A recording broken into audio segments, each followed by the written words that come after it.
যোৱাকালি মাননীয় মুখ্যমন্ত্ৰী মহোদয়ৰ নিৰ্দেশ মৰ্মে মই ডিব্ৰুগড়লৈ আহিছিলোঁ। ডিব্ৰুগড়ত অহা প্ৰাইম আমাৰ উদ্দেশ্য আছিলে যে আমাৰ এইটো ৰিসেন্টলি পেপাৰ লিক হৈছে এই বিষয়ে যিখিনি আমাৰ তদন্ত হৈছে এই তদন্তৰ অগ্ৰগতি লাভ কৰা আৰু ইয়াৰ পৰা আৰু ফাৰ্দাৰ আমি কেনেকৈ কি ইনভেষ্টিগেশ্যন কৰিব লাগে সেই ইনভেষ্টিগেশ্যনৰ বিষয়ে আলোচনা কৰা। সেই বিষয়ে মই বিতম তথ্য আপোনাক কম। 2 নম্বৰ আমাৰ CRPFৰ লগত এটা মিটিং আছিলে, সেই মিটিং আমি যোৱাকালি কৰিলোঁ। 3rd আমাৰ এটা অপছ গ্ৰুপৰ মিটিং আছিলে য'ত আমাৰ আৰ্মি CRPF যিখিনি আমাৰ কেন্দ্ৰীয় পন্থা আছে তেওঁলোকৰ সদস্যসকল আসাম ৰাইফলছ ইত্যাদি আছিলে আৰু আমাৰ উজনি অসমৰ প্ৰত্যেক জিলাৰ আৰক্ষী অধীক্ষক ইয়াত আছিলে। সেইটোত অপছ গ্ৰুপৰ আমাৰ এটা বিচাৰ বিনিময় কৰা হ'ল আৰু তেওঁলোকক নিৰ্দেশনা দিয়া হ'ল যে অনাগত দিনবোৰত কেনেকৈ তেওঁলোকে অপাৰেশ্যন ইয়াত চলাব লাগে তাৰ বিষয়ে এটা মিটিং কৰা হ'ল, যিটো মিটিঙত আমাৰ ক্ৰাইমৰ ৰিভিউ কৰা হ'ল। তাৰপিছত আমি এটা মিটিং কৰিলোঁ, যিটো মিটিঙত আমাৰ যিটো ডিব্ৰুগড়ত G20ৰ এটা সামিট আছে সেই সামিটৰ বিষয়ে জিলা প্ৰশাসন আৰু G20ৰ লগত জড়িত থকা যিখিনি বিষয়া কৰ্মীসকল আছে তেওঁলোকৰ লগত আমি আলোচনা কৰিলোঁ। তাৰ বাহিৰে আমি ডিব্ৰুগড় জিলা কাৰাগাৰৰো পৰিদৰ্শন কৰিলোঁ, জিলা উপায়ুক্ত আৰু IG প্ৰেজেন্সৰ লগত। এইখিনি যোৱাকালি কৰা হ'ল। যোৱাকালি আপোনালোকৰ লগত কথা নাপাতা কাৰণ হ'ল যে কালি এইটো আমাৰ পেপাৰ লিকেজৰ মিটিং আছিলে, এইটো প্ৰায় 6 ঘণ্টা চলিল। ৰাতি মিটিং শেষ হওঁতে প্ৰায় 10:30 বাজিল। মই 10:30 বজাত আপোনালোকক অসুবিধা দিব খোজা নাছিলোঁ। পেপাৰ লিকেজৰ বিষয়ে এতিয়ালৈকে যিখিনি যেনেকৈ হৈছে এই বিষয়ে মই ক'ব বিচাৰিছোঁ। যোৱা 12 তাৰিখত আবেলি সময়ত আমি কিছুমান ছ'চিয়েল মিডিয়া কিছুমান মিডিয়াত তেনেকুৱা এটা খবৰ পালোঁ যে জেনেৰেল ছায়েন্সৰ যিটো C3 পেপাৰ কোৱা হয় C3 পেপাৰ লিক হৈছিলে। সেই বিষয়ে খবৰ পোৱাৰ পিছত আমি ছেকেণ্ডেৰী বৰ্ড অফ এডুকেশ্যনৰ লগত কথা পাতিলোঁ আৰু তেওঁলোকক সুধিলোঁ যে এইটো যিটো লিক পেপাৰ দেখুৱাই আছে এইখিনি লিক পেপাৰ আচল পেপাৰৰ লগত মেল আছে নে নাই। তেওঁলোকে যেতিয়া আমাক ক'লে যে সেইটোৰ লগত মেল আছে, তাৰপিছত আমি মাননীয় মুখ্যমন্ত্ৰীৰ লগত আলোচনা কৰি এটা কেছ ৰেজিষ্টাৰ কৰিলোঁ CID অসমত। CIDত কেছ ৰেজিষ্টাৰ কৰাৰ কাৰণটো হ'ল যে যিখিনি প্ৰথম দৃষ্টিয়ে আমি পাইছিলোঁ সেই লিকেজৰ লিংক উজনি অসমৰ 4-5টা জিলাৰ লগত আছিলে। সেইকাৰণে আমি নিৰ্দিষ্ট কোনো জিলাত সেইটো কেছ ৰেজিষ্টাৰ নকৰি গুৱাহাটী CIDত কেছ ৰেজিষ্টাৰ কৰিবলৈ নিৰ্দেশ দিলোঁ। তাৰ বাহিৰে আমি এই খবৰ পোৱাৰ লগে লগে প্ৰত্যেক আৰক্ষী অধীক্ষকৰ লগত ৰাতিয়ে এটা ভিডিঅ' কনফাৰেন্স কৰিলোঁ। ভিডিঅ' কনফাৰেন্স কৰি আমি তেওঁলোকক ইনষ্ট্ৰাকশ্যন দিলোঁ যে য'ত য'ত থানাত প্ৰশ্ন কাকত ৰখা হৈছে কনচাৰ্ণ যিটো চেণ্টাৰ ইনচাৰ্জ যিখিনি চেণ্টাৰ ইনচাৰ্জৰ হাতত সেইটো বাকচ নে আলমাৰীৰ চাবিটো থাকে তেওঁলোকক মাতি আনি ফাৰ্ষ্ট লাইটত এজ ইজ ৱেৰ ইজ কণ্ডিশ্যনত জেনেৰেল ছায়েন্স C3 পেপাৰটো চিল কৰি দিব লাগে। এইখিনি চিলিং 13 তাৰিখ ৰাতিপুৱা হৈ গ'ল। প্ৰথম প্ৰাইমাৰী আমাৰ উদ্দেশ্য আছিলে যে যদি তাত ক'ৰবাত পেপাৰটো খোলা হৈছে আৰু তাৰ পৰা পেপাৰটো ওলোৱা হৈছে তেতিয়া সেইটো আমি তদন্তত পাই যাম। এই গোটেইখিনি মানে এইটো অকল উজনি অসমতে নহয়, অসমৰ প্ৰত্যেক জিলাত এইটো চিল কৰা হ'ল। তাৰপিছত আমি CIDত তদন্ত কৰিলোঁ আৰু আমি সেই তদন্তত টিম আসাম হিচাপে আগবাঢ়িছোঁ। এইটো অকল কেছটো CIDত ৰেজিষ্টাৰ হৈছে, কিন্তু অকল CIDত ওপৰতহে এইটো দায়িত্ব ন্যস্ত কৰি থোৱা হোৱা নাই, কাৰণ এতিয়ালৈকে যিটো পোৱা গৈছে প্ৰায় 4-5টা জিলাত সেইটোৰ সৰু সৰু পাৰ্ট আছে। চ' প্ৰত্যেক ডিষ্ট্ৰিক্টৰ টিমো এইটোৰ লগত লাগি আছে। যোৱাকালি ৰাতিলৈকে আমি 25জন মানুহ এৰেষ্ট কৰিছিলোঁ। 25জনৰ ভিতৰত 12জন এডাল্টছ আছিল আৰু 13জন children in conflict with law'. So' তেওঁলোকক জুভেনাইল জাষ্টিচ বৰ্ডৰ সন্মুখত প্ৰডিউচ কৰা হ'ল। প্ৰডিউচ কৰি তেওঁলোকক JJB নিৰ্দেশ মৰ্মে জুভেনাইল হোমৰ ভিতৰতে সোধপোছ কৰিবলৈ CIDক অনুমতি প্ৰদান কৰা হ'ল। যিখিনি এডাল্ট আছিলে তেওঁলোকক 3 দিনৰ কাৰণে জিম্মা দিয়া হ'ল আৰু সেই জিম্মা পোৱাৰ পিছত তেওঁলোকক CIDৰ কাষ্টাডিত ৰখা হৈছে। তাৰ বাহিৰে যোৱাকালি 3জন মানুহ এডিশ্যনেলি পিকআপ কৰা হৈছে আৰু এই 3জন মানুহৰ বিষয়ে যোৱাকালি ৰাতি যিখিনি তদন্ত হৈছে সেই তদন্তত কি ওলাইছে সেইটোৰ ওপৰত ভিত্তি কৰি আজি ডিচিজন এতিয়া লোৱা হ'ব যে তেওঁলোককো এৰেষ্ট কৰি কাষ্টাডি লোৱা হ'ব নে তেওঁলোকক যাব দিয়া হ'ব। তাৰ বাহিৰে আমি এই তদন্তৰ টাইমত এইটো দেখিছোঁ যে কিছুমান মানুহ আমাক নিজাববীয়াকৈ আহি খবৰ দিছে, তেওঁলোকক আমি উইটনেছ হিচাপে ট্ৰিট কৰিছোঁ আৰু নোটিছ দি তেওঁলোকক তদন্তৰ আওতাত ৰখা হৈছে, কিন্তু তেওঁলোকক এৰেষ্ট কৰা হোৱা নাই। এতিয়ালৈকে যিটো তদন্ত হৈছে তাৰ কেইটামান ভাৰ্টিকেল আছে। এটা ভাৰ্টিকেল হ'ল যে ফিজিকেল ইনভেষ্টিগেশ্যন, মানে পেপাৰটো প্ৰথম অৱস্থাত কোন পাইছিলে, তেওঁলোকক সোধপোছ কৰা হ'ল তেওঁক কেনেকৈ কোনে দিছিলে। তেনেকৈ কৰি কৰি আমি কিছু ক্ষেত্ৰত 5টা, কিছু ক্ষেত্ৰত 6টা, কিছু ক্ষেত্ৰত 7টা লেয়াৰ পাইছোঁ। আৰু এতিয়ালৈকে আমি যিটো খবৰ পাইছোঁ এই খবৰৰ ভিত্তিত ক'ৰবাত 100 টকা, ক'ৰবাত 200 টকা, মেক্সিমাম এতিয়ালৈকে খবৰ পোৱা মতে 3,000 টকালৈকে ধনৰ লেনদেন কৰা হৈছে। চ' এইটো হ'ল এটা ফিজিকেল ইনভেষ্টিগেশ্যন, যিটো ফিজিকেল ইনভেষ্টিগেশ্যন চলি আছে। ছেকেণ্ড ইনভেষ্টিগেশ্যনৰ পাৰ্ট হ'ল যে যিখিনি পেপাৰৰ ট্ৰান্সফাৰ হৈছিলে সেই ট্ৰান্সফাৰটো প্ৰায়খিনি ক্ষেত্ৰত আমাৰ হোৱাটছএপক ব্যৱহাৰ কৰা হৈছিলে। তো সেইটোৰ ভিত্তিত মই CIDক নিৰ্দেশ দিছোঁ যে হোৱাটছএপক এটা লিখিব লাগে, কাৰণ হোৱাটছএপে এটা তেওঁলোকৰ ল এনফৰ্চমেণ্ট এজেঞ্চিৰ লগত যোগাযোগ কৰা এটা ব্যৱস্থা আছে, যিটো ব্যৱস্থাৰ মতে তেওঁলোকে আমি যিখিনি প্ৰশ্ন কৰোঁ সেই প্ৰশ্নৰ উত্তৰ দিয়ে। আমাৰ প্ৰশ্নটো সেইটো হ'ল যে পেপাৰ যিখিনি চাৰ্কুলেট হৈছে সেই পেপাৰ অৰিজিনেলি কোনটো নম্বৰৰ পৰা লোড হৈছিলে। অকল এটা ভাৰ্টিকেল নহয়, প্ৰায় 5টা 6টা চেনেল আমি এতিয়ালৈকে পাইছোঁ। তো প্ৰায় 5টা 6টা চেনেলৰ পেপাৰটো অৰিজিনেলি ক'ৰ পৰা লোড হৈছিল সেই বিষয়ে আমি হোৱাটছএপক আমাক ইনফৰমেশ্যন দিবলৈ ৰিকুৱেষ্ট কৰিছোঁ। এইটো LEA ৰিকুৱেষ্ট বুলি কোৱা হয়, এইটো কৰা হৈছে। সেইটোত অকণমান সময় লাগিব, কাৰণ হোৱাটছএপে সেইটো এনালাইজ কৰে আৰু কিমান ইম্পৰ্টেণ্ট হয় সেইটোৰ ওপৰত ভিত্তি কৰি তেওঁলোকে তদন্তকাৰী সন্থাক সেই ইনফৰমেশ্যনটো দিয়ে। এই বিষয়ে আমি আমাৰ কেন্দ্ৰীয় সন্থা যিখিনি আছে, যিখিনিয়ে মানে হোৱাটছএপৰ লগত অলপ ওতপ্ৰোতভাৱে জড়িত হৈ থাকে, তেওঁলোককো আমি ৰিকুৱেষ্ট কৰিছোঁ যিটোকে তেওঁলোকে এই গোটেই প্ৰচেছটো এক্সপিডাইট কৰি দিব পাৰে।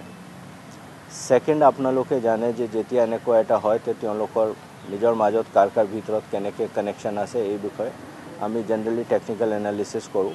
সেই টেকনিকেল এনালিচিছ চলি থকা হৈছে। অৱশ্যে যোৱাকালি এটা সমস্যা হৈছিলে যে বতৰ খুব বেয়া হোৱাৰ কাৰণে কিছুমান টেলিকম ছাৰ্ভিচ প্ৰভাইডাৰৰ যিটো ছাৰ্ভাৰ আছিলে, এই ছাৰ্ভাৰৰ লগত থকা কানেক্টিভিটি যোৱাকালি বহু সময়লৈকে বতৰৰ কাৰণে বিঘ্নিত হৈ আছিলে। এতিয়া ভাল হৈছে। চ' আমি ভাবোঁ যে সেইটো আমি যিখিনি তেওঁলোকৰ পৰা ডেটা আৰু ইনফৰমেশ্যন পাব লাগে আজিৰ পৰা এইটো আমি সুচাৰুৰূপে পাম। নেক্সট আমাৰ এটা ইম্পৰ্টেণ্ট সেইটো কথা হ'ল যে আমি যিটো ট্ৰানজেকশ্যন পাইছোঁ, ফাইনেন্সিয়েল ট্ৰানজেকশ্যন পাইছোঁ, এই ফাইনেন্সিয়েল ট্ৰানজেকশ্যন প্ৰায় যিটো আমাৰ ৱালেট কোৱা হয়, এই ৱালেট ধৰক পেটিএম আছে, তাৰপিছত জিপে' আছে, তেনেকুৱা 4টামান ৱালেট এইটোত ইনভলভ হৈ আছে, যিটো ৱালেটৰ জৰিয়তে ট্ৰানজেকশ্যনটো হৈছে। এই ৱালেটৰ যিখিনি ল এনফৰ্চমেণ্ট এছিষ্টেঞ্চ পেজ আছে তাতো আমি সেই বস্তুটো লিখিছোঁ। আমি গোটেই ট্ৰানজেকশ্যনৰ হিষ্ট্ৰী তেওঁলোকৰ পৰা বিচাৰিছোঁ আৰু সেইটো যেতিয়া আমি পাম, মই আশা কৰিছোঁ যে আমি কাৰণ যিখিনি ৱালেট আছে প্ৰায়খিনি ৱালেটৰ হেডকোৱাৰ্টাৰ বম্বেত আছে। আমি মুম্বাই পুলিচৰ লগতো সেই বিষয়ে এটা আলোচনা আজি কৰি আমি যিটো চিঠি পঠাইছোঁ তেওঁলোককো ৰিকুৱেষ্ট কৰিম যিটো সেই বস্তুটো এক্সপিডাইট কৰিব পাৰে। এইখিনি আমাৰ টেকনিকেল এনালিচিছৰ কথা হ'ল। এতিয়ালৈকে আমি যিখিনি মানুহ ধৰিছোঁ সেইটোৰ পৰা আমি কিছুমান কেন্দ্ৰবিন্দু পাইছোঁ। এই কেন্দ্ৰবিন্দুৰ বিষয়ে মই এতিয়া ক'ব খোজা নাই তদন্তৰ খাতিৰত, কাৰণ ক'লেতো হয়তো তদন্ত বিঘ্নিত হ'ব, সেইকাৰণে কেন্দ্ৰবিন্দুৰ বিষয়ে মই ক'ব খোজা নাই। কিন্তু আমি যথেষ্ট অগ্ৰগতি লাভ কৰিছোঁ আৰু মই আশা কৰিছোঁ যে যিখিনি মানুহ এতিয়া পলাতক হৈ আছে, যিখিনি এতিয়ালৈকে আমি খবৰ পোৱা মতে আমাৰ ইনভেষ্টিগেশ্যনত যিখিনি ওলাইছে তেওঁলোকে কেন্দ্ৰবিন্দু হিচাপে ওলাইছে, তেওঁলোকক আমি খুব সোনকালে পাম। ময়ো এটা কথা ক'ব বিচাৰিছোঁ সংবাদ মাধ্যমৰ জৰিয়তে যে যিখিনি মানুহ আৰক্ষীয়ে বিচাৰি আছে তেওঁলোকে যদি নিজে নিজে আহি থানাত উপস্থিত হয় খুব ভাল হ'ব, কাৰণ অন্যথা আমি কঠোৰ ব্যৱস্থা ল'বলৈ বাধ্য হ'ম। মই এজ আই ষ্টেণ্ড টুডে মই ছেটিছফাইড যে যিখিনি যোৱা 3 দিনত তদন্তত অগ্ৰগতি হৈছে সেইখিনি মই ছেটিছফাইড, ডাইৰেকশ্যন ঠিকেই আছে। এটা আৰু কথা ক'ব বিচাৰিছোঁ যে যিখিনি আমি পেপাৰ সিল কৰিছিলোঁ এই আমাৰ 5-6টা ডিষ্ট্ৰিক্ট মাজুলী, লখিমপুৰ, ধেমাজি, শদিয়া, ডিব্ৰুগড়, তিনিচুকীয়া এই ডিষ্ট্ৰিক্টৰ সিল কৰি থোৱা পেপাৰটো যোৱাকালি আমি গুৱাহাটী CID লৈ পঠাই দিছোঁ। CID আজি সেৱাৰ প্ৰেজেন্সত এই গোটেইখিনি পেপাৰ্ছটো খুলিব আৰু খোলাৰ পিছত তেওঁলোকে সেৱাৰ পৰা আৰু নিজে তদন্তকাৰী বিষয়া যিখিনি আছে তেওঁলোকে এটা এছেছমেণ্ট কৰিব যে তাত কোনোবা পেপাৰৰ পেকেটটো আগতে খুলি থোৱা হৈছিলে নেকি। আমি তদন্তৰ আওতাত যিখিনি পৰীক্ষাৰ প্ৰচেছত জড়িত থকা মানুহ আছে সবকে আনিছোঁ, সবেই আমাৰ তদন্তৰ আওতাত আছে আৰু মই ভাবোঁ যে যিখিনি টেকনিক্যাল এনালিচিছত আমাৰ সময় লাগিব সেই সময়ৰ ভিতৰত আমি নিৰ্দিষ্ট এটা গন্তব্যস্থল গৈ পাম আৰু মই অসমৰ ৰাইজক সেইটো আশ্বাস দিব খুজিছোঁ যে যিখিনি আমি এতিয়ালৈকে পাইছোঁ সেইটোৰ ভিত্তিত মই ক'ব পাৰোঁ যে এইটো সোনকালে আমি সেই তদন্তটো শেষ কৰিব পাৰিম আৰু পেপাৰ একচুৱেলি একজেক্টলি ক'ৰ পৰা লিক হৈছে সেইটো ওলাবলৈ আমি সক্ষম হ'ম। Thank U. দিছপুৰ থানাৰ পৰা পেপাৰ সময়তকৈ আগতে ওলাই যোৱাৰ মানে মই আপোনাক কৈছোঁ যে দিছপুৰৰ পৰা এটা পেকেট মিচিং হৈ আছে। একচুৱেলি সেই পেকেটৰ পৰা পেপাৰটো বাকী জেগাত ডিষ্ট্ৰিবিউট হৈছে নে এই পেকেটটো জেনুইন সেৱাৰ পৰা অহা নাই সেইটো এটা তদন্তৰ বিষয়, তদন্ত চলি আছে। কিন্তু যেটুকে দেখকে দেখা গৈছে যে 42ৰ ভিতৰত তাত 41 পেকেটে পোৱা গৈছে, সেইকাৰণে যিখিনি মানুহ চেণ্টাৰ ইনচাৰ্জ ইত্যাদি আছে তেওঁলোকক এৰেষ্ট কৰা হৈছে আৰু কাষ্টাডিত লোৱা হৈছে।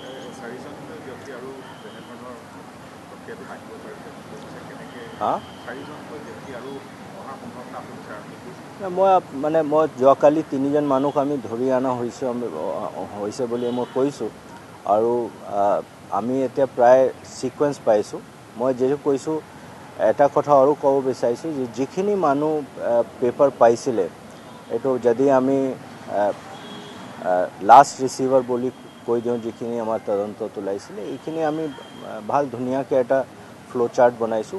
ফ্লো চাৰ্ট বনাই আমি দেখিছোঁ প্ৰত্যেক ভাৰ্টিকেল, এই ভাৰ্টিকেলটো তিনিচুকীয়াৰ হওক, ডিব্ৰুগড়ৰ হওক, শদিয়াৰ হওক, ধেমাজিৰ হওক, লখিমপুৰৰ হওক, সেই ভাৰ্টিকেল কেইটামান কেন্দ্ৰবিন্দুত আহি মিলিছে। সেই মানুহখিনিক আমি এতিয়া বিচাৰি আছোঁ, তেওঁলোকে পলাতক হৈ আছে। মই তদন্তৰ খাতিৰত তেওঁলোকৰ বিষয়ে ক'ব খোজা নাই, কিন্তু আমি যথেষ্ট অগ্ৰগতি লাভ কৰিছোঁ। আমি এতিয়া প্ৰায় আমি প্ৰাইমেৰিলি গম পাইছোঁ যে এটা লেভেললৈকে কি হৈছে ঘটনাটো।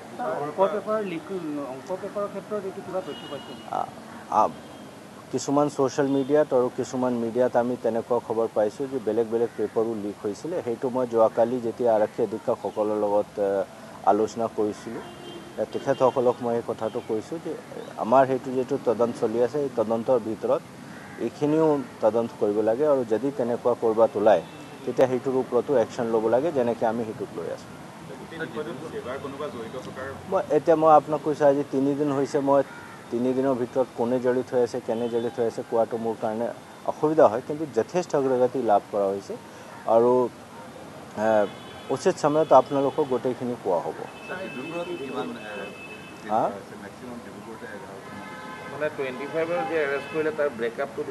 ব্ৰেকআপ মোৰ এতিয়া সদ্যহতে মোৰ হাতত নাই, কিন্তু আপোনালোকে যদি কয় মই আপোনাক পিছত দিব পাৰোঁ, কাৰণ মোৰ মোবাইলত আছে।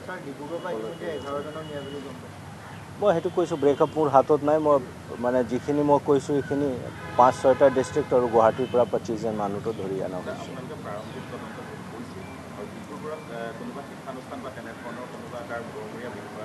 মই আপোনাক কৈছোঁ কিছুমান কেন্দ্ৰবিন্দু ওলাইছে, সেইটোৰ ওপৰত তদন্ত চলি আছে আৰু মই আপোনালোকক সেইটো আশ্বাস দিব পাৰিম যে আমি সঠিক দিশত আগবাঢ়িছোঁ আৰু যথেষ্ট অগ্ৰগতি লাভ কৰিছোঁ। আৰু মই ভাবোঁ যে যেটুকে বহুত টেকনিক্যাল এনালিচিছো কৰিব লগা হয়, যিটো মই আপোনাক কৈছোঁ মানে ফাইনেন্সিয়েল এনালিচিছে হওক, হোৱাটছএপৰ এনালিচিছ হওক ফোনৰ এনালিচিছ হওক সেইটোত অকণমান টাইম লাগে কাৰণ ডেটাটো আহিব লাগে তাৰপিছত এনালাইজ কৰিব লাগে আপোনালোকে দেখিছে অলৰেডি 25জন মানুহ এৰেষ্ট কৰাই হৈছে আৰু কিছুমান এনেকুৱা আছে যিটো বিষয়ে আমি খবৰ পাইছোঁ চ' তেনেকুৱা technical analysis is a huge data that has to be analyse আমি আমাৰ যিখিনি বেষ্ট পচিবল টীম সেইটোত লগাইছোঁ CID টীম আমি লগাইছোঁ প্লাছ আমাৰ যিটো টেকনিকেল এনালিচিছৰ বিশেষ টীম আছে তেওঁলোককো আমি সেইটোৰ লগত জড়িত কৰিছোঁ আৰু CIDক বেষ্ট পচিবল টীম দিয়া হৈছে আৰু মই আকৌ সেইটো কৈ আছোঁ যে এই তদন্তটো অকল CID অসমৰ তদন্ত নহয় এইটো অসম পুলিচৰ টীম আসাম পুলিচৰ তদন্ত আৰু অসম পুলিচৰ যিখিনি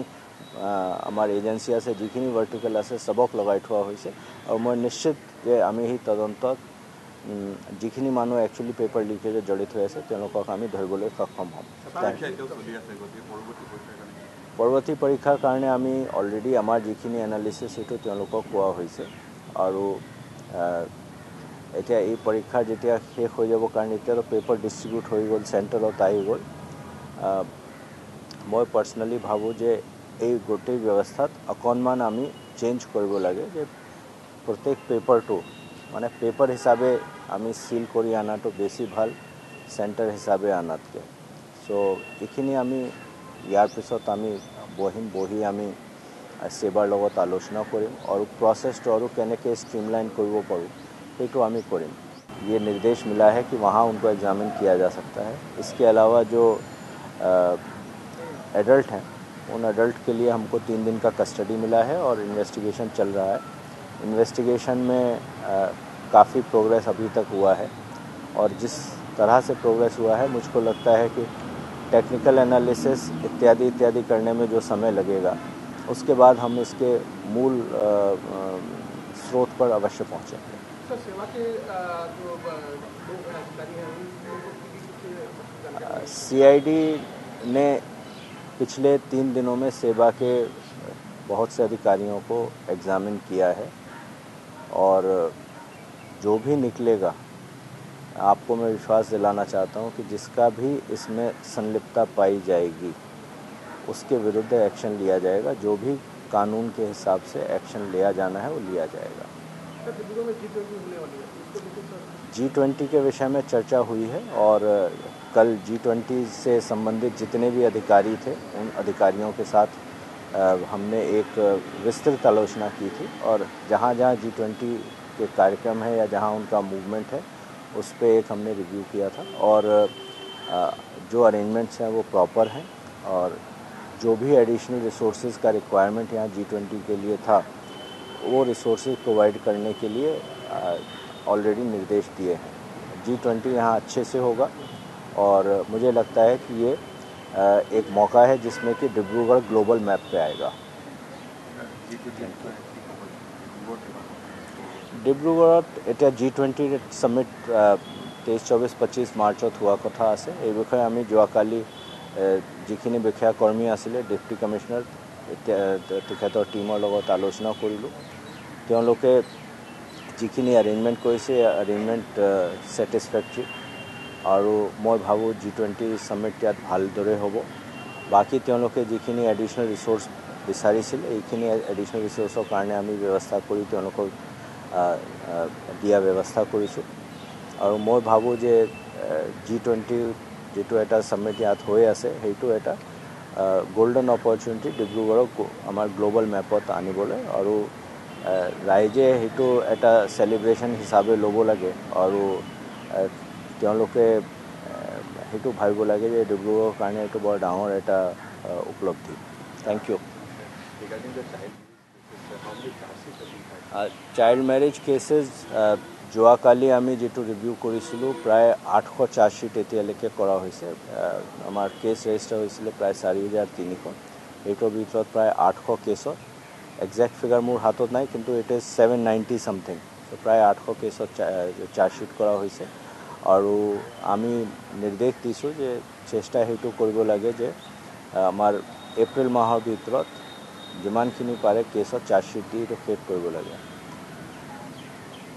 স্যাৰ কালি যেটো CI অফ মিটিং হল এটোতে মানে আলফাৰ কিবা এক্টিভিটিজ কৰাৰ এইটো আপোনালোকে জানে মইতো প্ৰায় প্ৰত্যেক 1.5 মাহ 2 মাহৰ মূৰে মূৰে ডিব্ৰুগড়ত আহি উজনি অসমৰ অপাৰেশ্যনেল গতিবিধি যিখিনি আছে আমাৰ ফ'ৰ্চৰ এইটো ৰিভিউ কৰি আছোঁ প্ৰায় এতিয়া 2 বছৰে হ'ল চ' তেনেকৈ এইটো ৰেগুলাৰ ৰিভিউ আছিলে তাৰ বাহিৰে আজি যিটো 16 মাৰ্চ আলফাৰ এটা সৈন্য দিৱস হিচাপে পালন কৰা হয় এই বিষয়ত তেওঁলোকক নিৰ্দেশ দিয়া হৈছে যেটোকে কতো কুঠাঘাতমূলক কাৰ্যসূচী কোনো বিচ্ছিন্নতাবাদী সংগঠনে হাতত ল'ব নোৱাৰে এই বিষয়ে তেওঁলোকক নিৰ্দেশ দিয়া হৈছে আৰু যিখিনি এতিয়ালৈকে এক্টিভিটি চলি আছে সেই এক্টিভিটিৰ পৰা দেখা পোৱা গৈছে যে আমাৰ সিকিউৰিটি ফ'ৰ্চ ইণ্টেলিজেন্স এজেন্সি তেওঁলোকে ভালদৰে কাম কৰি আছে আৰু এটা ভাল যেটো মই দেখিছোঁ যোৱা 6 মাহৰ পৰা 1 বছৰ ৰিভিউ যে আমি যথেষ্ট ৰাইজৰ পৰা সঁহাৰি লাভ কৰিছোঁ আমাৰ অপাৰেশ্যন তেওঁলোকে আমাৰ লগত খুব কোঅপাৰেট কৰিছে আৰু আমি খুব কোঅপাৰেশ্যন পাইছোঁ ৰাইজৰ লগত এক্সটৰ্শন বাঢ়িছে নেকি নহয় এক্সটৰ্শনৰ মই যেটো এনালিসিস কৰিছোঁ এক্সটৰ্শন আগৰ বছৰ যিখিনি এক্সটৰ্শন হৈছিলে তাতকৈ কম হৈছে আৰু এক্সটৰ্শনৰ বিষয়ে এটা কথা মই ক'ব খুজিছোঁ প্ৰায় যিখিনি এক্সটৰ্শন প্ৰায় নহয় 100% যিখিনি এক্সটৰ্শনৰ কল আহি আছে এইটো অসমৰ বাহিৰৰ পৰা আহি আছে আৰু এক্সটৰ্শন যিখিনি হৈছে এইটো আমাৰ চৰাইদেউ আৰু তিনচুকীয়া যেটো অৰুণাচল আৰু নাগালেণ্ডৰ বৰ্ডাৰিং এৰিয়া আছে সেইটোত হৈ আছে আৰু যিখিনি মানুহৰ পৰা বিচৰা হৈছে এইখিনি মানুহ তেনেকুৱা ব্যৱসায়ী হয় যিখিনি মানুহৰ ব্যৱসায়টো অৰুণাচলত আছে নহলে নাগালেণ্ডত আছে এই বিষয়ে আমি অৰুণাচল পুলিচ আৰু নাগালেণ্ডৰ পুলিচৰ লগত ক্লোজ কন্টেক্টত আছো আৰু আৰ্মি CRPF তেওঁলোকক এইটো এডভাইস কৰা হৈছে ৰিকুৱেষ্ট কৰা হৈছে যে তেওঁলোকৰ যেটোকে ইউনিট অৰুণাচলতো আছে নাগালেণ্ডতো আছে তো তেওঁলোকে এই ইউনিট সকলৰ লগত মিলি আৰু আমি অৰুণাচল পুলিচ আৰু নাগালেণ্ড পুলিচৰ লগত মিলি তো অপাৰেশ্যন কৰি যিখিনি মানুহ এক্সটৰ্শন প্ৰসেছৰ লগত জড়িত আছে তেওঁলোকক ধৰিবলৈ চেষ্টা কৰিব লাগে মই ভাবো যে এইটো স্যাটিসফ্যাক্টৰি কাম চলি আছে আৰু অলপ টাইট কৰিব লাগে আৰু কিছুমান মানুহ আৰু ধৰিব লাগে এইখিনি আপোনালোকে দেখিছে যোৱাকালিও চৰাইদেউত 5জন মানুহ ধৰা হৈছে এইখিনি এক্সটৰ্শনৰ লগতে জড়িত হৈ আছে তো তেনেকৈ য'ত আমি খবৰ পাই আছো এইটোৰ ওপৰত আমি একশ্যন লৈ আছো thank you Thank you, sir.